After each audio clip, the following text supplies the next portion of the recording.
அஸ்ஸலாமு அலைக்கும் வரஹ்மத்துல்லாஹி வபரகாத்துஹு. கண்ணியத்திற்குரிய பெருமக்களே, ஒரு அடியானை குறித்து 5 விஷயத்தை அல்லாஹ் முடிவு செய்து விட்டதாக எம்பெருமான் செய்தனா முஹம்மது ரசூலுல்லாஹி ஸல்லல்லாஹு அலைஹி வஸல்லம் அன்னவர்கள் சொல்லி தருவார்கள். அதில் முதலாவது அவருடைய மௌத்த குறித்து அல்லாஹ் முடிவு செய்து விட்டான். எப்போது எங்கு மௌத்தா போவாரு என்பதை குறித்து. இரண்டாவது அவருடைய நல்ல தீய செயல்களை குறித்து அல்லாஹ் முடிவு செய்து விட்டான். மூன்றாவது அவருடைய தங்குமிடம் சொர்க்கமா நரகமா என்பதை குறித்து அல்லாஹ் முடிவு செஞ்சிட்டான்.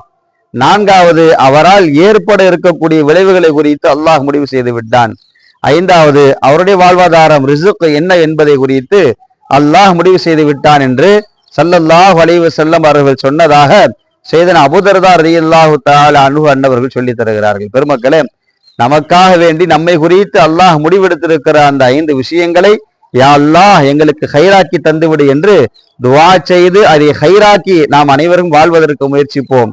அல்லாஹ் கிருபை செய்வானா.